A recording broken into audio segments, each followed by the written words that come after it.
या तो आगे कुछ क्वेश्चन है, जैसे यहाँ स्टेटमेंट है आपके सामने, सम इंडिया आर दिल्ली, मतलब कुछ भारत दिल्ली है, दिल्ली है। No Goa is a Patna, कोई गोवा पटना नहीं है।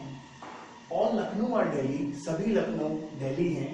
ऑल इंडिया आर गोवा, और सभी इंडिया गोवा है। ये आपके सामने चार कथन दे रखे हैं, जिसके आधार पे आपको बताना है कि जो दिए गए निष्कर्ष है इनमें से कौन सा सही है और कौन सा गलत।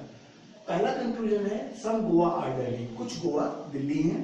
सम Goa being Lucknow is a possibility, कुछ गोवा के लखनऊ होने की संभावना है। अभी यहाँ में आप पॉसिबिलिटी में भी आ गया, तो पॉसिबिलिटी के भी कुछ क्वेश्चन हम यहाँ देखेंगे। सम पटना इंडिया, कुछ पटना इंडिया है।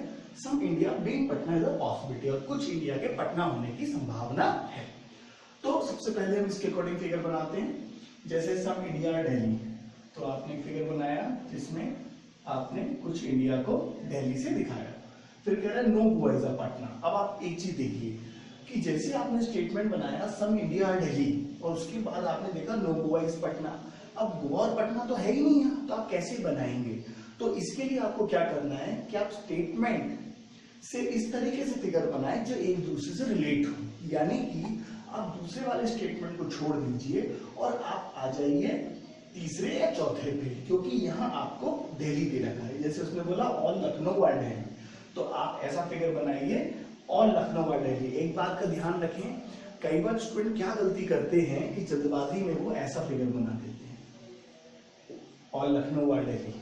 तो इस चीज का विशेष ध्यान दें, वो ये नहीं कह रहा है कि ऑल दिल्ली आर लखनऊ, वो ये कह रहा है ऑल लखनऊ आर दिल्ली। तो इसलिए आप इस प्रकार का फिगर ना बनाएं, क्योंकि ये फिगर जो है ये दर्शाता है कि आपने दिल्ली को लखनऊ के अंदर दिखाया है।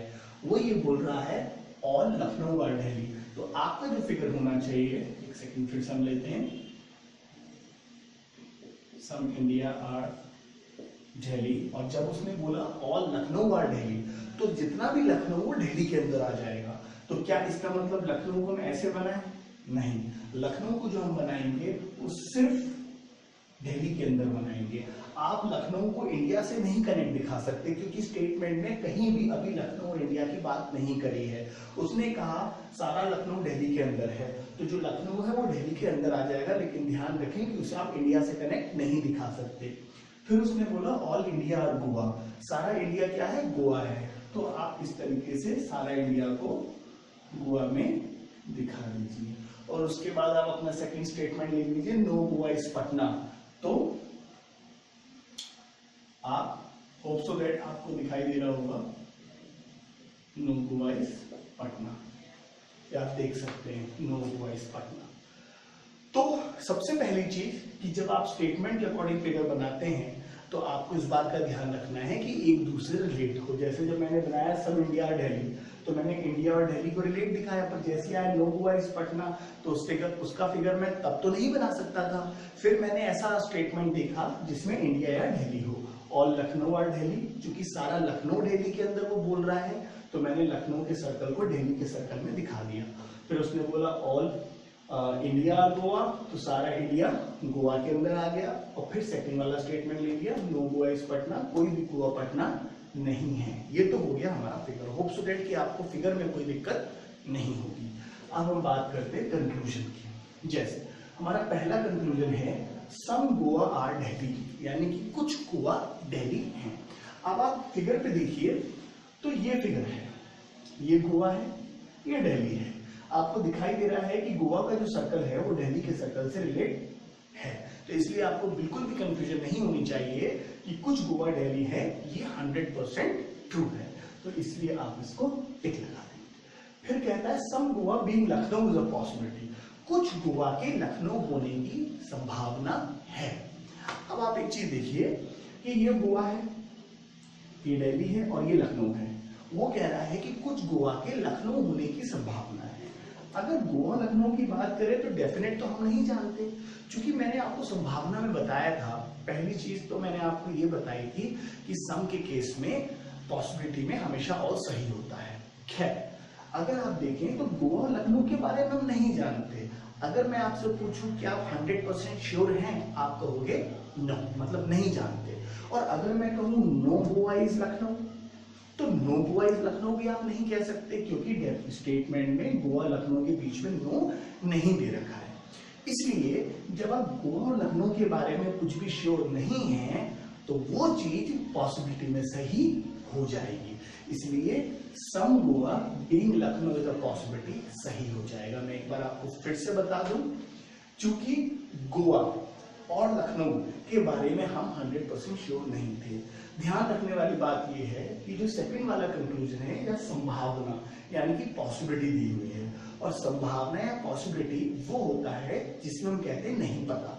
आप किसी भी कंक्लूजन को लेकर के जब कहते हैं कि सर नहीं पता, डोंट नो, तो उस केस में पॉसिबिलिटी लगने पर वो सही हो जाता है, क्योंकि डेफिनेट वो होता है जो आपको पता हो, चाहे वो यस में हो या वो नो में हो।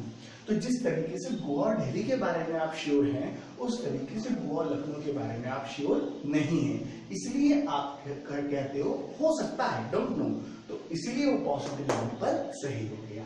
लेकिन अगर ये सीधा सीधा दिया होता सम गोवा इज लखनऊ, तो जाहिर सी बात है वो गलत हो जाता, क्योंकि आप उसके बारे में श्योर नहीं थे। क्लियर? होप सो दैट ये पॉइंट आपको क्लियर हो गया होगा। तीसरा आते हैं सम पटना और इंडिया। अगर आप देखें, ये इंडिया है, ये पटना है, ओके, ये इंडिया है, ये पटना है। आपको दे रखा है no Goa is Patna statement में। जब आपको पता है कि कोई गोवा पटना नहीं है, तो आपको ये भी पता है कि गोवा का कोई भी पार्ट पटना नहीं होगा, और गोवा के अंदर क्या आ रहा है, इंडिया। इसलिए आप ये भी जानते हैं कि कोई भी इंडिया पटना नहीं है, ये बात आपको श्योर है। तो जब ये बात आपको श्योर है, तो इसलिए सम पटना और इंडिया क्या हो जाएगा, गलत हो जाएगा, क्योंकि पटना और इंडिया का कोई भी यहाँ तालमेल नहीं है। फिर some India being Patna is a possibility, कुछ भारत के पटना होने की संभावना हो सकती है। अगर आप देखें, ये पटना है, ये इंडिया है। थोड़ा सा यहाँ स्टूडेंट कंफ्यूज हो जाते हैं। कंफ्यूज ये हो जाते हैं कि जैसे ये था सम पटना और इंडिया, ओके, पटना और इंडिया के बारे में डायरेक्ट रिलेशन नहीं दिखाई दे रहा, क्रॉस। फिर उसने बोला some India being Patna is a possibility, कुछ इंडिया के पटना होने की संभावना हो सकती है।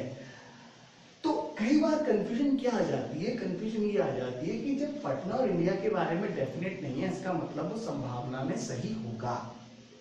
ये बहुत इंपॉर्टेंट पॉइंट है, इस बात का ध्यान रखें, क्योंकि मैंने कई स्टूडेंट्स को इसमें कंफ्यूज होते हुए देखा है और एग्जाम में इस प्रकार के क्वेश्चन का आंसर गलत लगाते हुए देखा है। इसलिए मैं आपको बता दूं कि कई बार स्टूडेंट ये सोचता है कि जब इंडिया और पटना मेरे को 100% श्योर नहीं है, जब मैं इंडिया और पटना को लेकर श्योर नहीं है, इसका मतलब पॉसिबिलिटी में सही हो सकता है। देखिए, मैंने एक चीज कही थी आपसे कि डेफिनेटली में दो चीजें होती हैं, या तो 100% यस या 100% नो। अगर आप किसी भी दो चीज के बारे में ना तो 100% यस पता है, ना 100% नो पता है, तो इसका मतलब वो पॉसिबिलिटी में सही है। अगर मैं पटना और इंडिया की बात करूं, तो पटना और इंडिया को लेकर के आप 100% यस नहीं कह सकते, लेकिन पटना और इंडिया को लेकर के आप 100% नो कह सकते हैं। तो आपको पता है कि कोई पटना इंडिया नहीं है, ये डेफिनेट है। जब आपको पता है कि कोई भी पटना इंडिया नहीं हो सकता, तो फिर संभावना का कोई मतलब ही नहीं। इसलिए पटना के इंडिया होने की संभावना आ ही नहीं सकती है, बिकॉज आई एम 100% श्योर कि no Patna is India. That's why ऐसी कोई पॉसिबिलिटी नहीं बन सकती जिसमें पटना के इंडिया होने की संभावना आ जाए, इसलिए ये गलत हो गया। तो अच्छा क्वेश्चन है ये, और इस प्रकार के क्वेश्चन आपके एग्जाम में आते हैं, इसलिए इस बात का ध्यान रखें। जो भी मैंने इस क्वेश्चन में बताया है कि देखिए, आपको कंफ्यूज नहीं होना है नो के केस में, बस आपको ये देखना है कि नो आखिर किसके बीच में दे रखा है। नो जो दे रखा है वो गोवा और पटना के बीच में दे रखा है। तो जब मुझे पता है कि कोई गोवा पटना नहीं है, तो गोवा से रिलेटेड जो भी चीज है वो पटना नहीं है, यानी कि कोई भी इंडिया पटना नहीं है। और चूंकि गोवा में थोड़ा दिल्ली का पार्ट भी आ रहा है, इसलिए सम दिल्ली आर नॉट पटना, वो भी 100% सही है। लेकिन इस बात का ध्यान रखें, अगर इसलिए इस तरीके से देता है कि some Delhi are not Patna being a possibility, कुछ दिल्ली के पटना ना होने की संभावना है। तो चूंकि जब मैं 100% श्योर हूं कि कुछ दिल्ली पटना नहीं है, तो तो पॉसिबिलिटी में वो चीज गलत हो जाएगी, जो कि मैं आपको पॉइंट नंबर 4 में ये बात क्लियर कर चुका हूं। तो होप सो दैट ये क्वेश्चन आपको क्लियर हो गया होगा। अगर इसमें किसी भी प्रकार का डाउट है या कोई भी चीज आपके माइंड में चल रही है, कोई भी क्वेरी आपके माइंड में चल रही है, या आपको लगता है कि इस केस में क्या होना चाहिए इस तरीके से, तो आप बिल्कुल मेरे को कमेंट में आप लिख के भेज सकते हैं। मेरा मेन मोटो है कि जो चीज आप देख रहे हैं, जिस चीज के लिए आप अपना समय खर्च कर रहे हैं, वो आपका समय आपके लिए यूजफुल होना चाहिए, आपके लिए क्वालिटी टाइम आपके लिए बनना चाहिए। आते हैं नेक्स्ट क्वेश्चन पे।